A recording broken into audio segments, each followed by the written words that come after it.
Welcome back to the Southern Scene on WSAV and MyLC. If you or someone you know is affected with Alzheimer's disease or dementia, then you're probably very much aware of how debilitating and difficult this disease can actually be. But the good news is there's a lot of help available, a lot of resources, like the local chapter of the Alzheimer's Association. We do one-on-one, consultations with the family.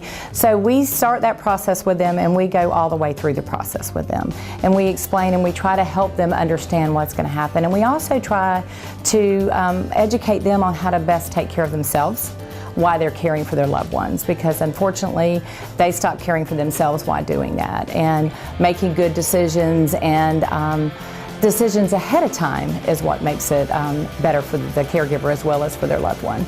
Well, we can't take away the emotional and the helplessness that they feel sometimes, but we can give them hope and give them resources to help them through that process. It is difficult for people to make that decision and to reach out for help, but that's what we're here for. And we're able to offer an 800 number that's 24/7, so you never are alone. You always have someone to talk to. If it's 3 o'clock Christmas morning, you can call that number and you get a certified counselor. And then you can talk to someone local, because then we get the email and we follow back up with them if it's in the middle of the night. Otherwise, they can reach somebody during the day here in our office. What a great organization. You know, one person dealing with the effects of Alzheimer's disease is Cabine. Now, you may not recognize his face, but you'll definitely recognize his voice. He's a favorite on-air radio personality. We love him with E93, and his story will definitely touch you.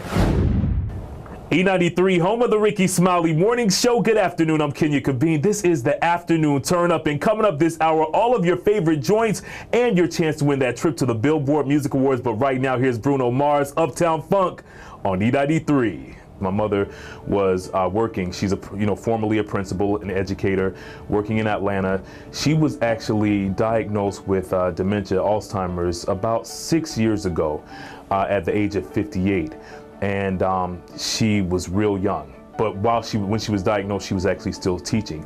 So it's kind of interesting, because at the time when she was diagnosed, people thought that she was going crazy because she was acting out. She was forgetting a lot of stuff. She was repeating herself and her sentences while she was at work, and she was having a lot of problems. And it got to the point where they were like, well, we're getting ready to fire you because you're incompetent on the job.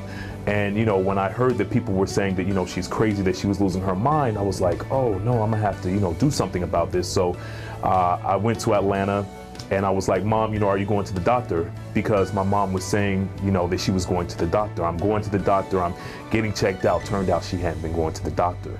So once I did get her to a doctor and they diagnosed her, it was horrible. She would not admit to it. So when they told her, well, actually, this is how we found out. We had to go through several doctors. We went through a psychiatrist, and we also went through her primary physician. And they came together with the diagnosis together. And I received a phone call here at the radio station. And I'll never forget, I was back in the back room back there in my office, and I received a phone call about like 5 o'clock while I was on the air, and they said, Kenya, your mother has dementia, Alzheimer's. And I said, oh, okay, so what kind of pill are you gonna give us so we can get rid of it? They said, no, your mom, she'll always have it. This will be her life. This is it, and you need to be prepared for your mother not to know who you are. And I just broke down. That's my heart. That's my heart. I didn't know what to do. I didn't have anyone that I could talk to about it. And then I did some research and I found the Alzheimer's Association. They steered me in the right direction with everything. And they weren't, biased. They weren't saying, can you put her in this place? They gave me a list of options that I could choose from. And there were maybe like 50 different places here in Savannah, in the coastal empire and surrounding areas, that I could have put my mom, from Hilton Head to Beaufort, South Carolina, and I chose to keep her, close by me. And so, that was rough, putting her in assisted living, because, to put my mother in assisted living, that was the hardest day. I'm helping out the Alzheimer's Association and giving back to them, because my mother, she does have dementia Alzheimer's, with this coastal Dancing with the Coastal Stars of Georgia for the Alzheimer's Association. It's a great event. It raises money and awareness for the Alzheimer's Association. And because my mother is living with it, I want to be able to use my platform to give back and, you know, make sure that people are aware of this horrible disease that's, you know, killing so many people. And, you know, like, people are getting it at young, very young ages. I have a friend whose mother just got it, and she's 55 years old. She was diagnosed at the age of 55. So I want to be able to let people know that, you know, they're not alone in this struggle right here. And, you know, they definitely, I want people to donate and, you know, really help out, because it's a very great cause. We want to win that big trophy. We want people to vote and donate, because every dollar counts. Every dollar. If you donate $1, if you donate $1,000, every dollar counts, and it ensures that I'm able to win that big trophy.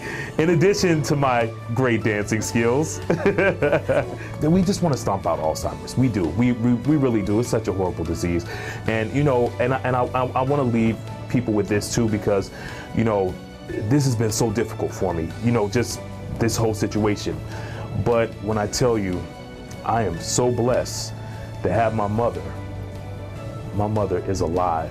My mother is alive, and my mother is well. And my mom, she still knows who I am. She still knows who I am. And that was always going to be my biggest fear, that she would never recognize me, that she wouldn't know who I am. But I know by the way that she looks at me, that she knows who I am. And I'm happy with that. I'm good with that.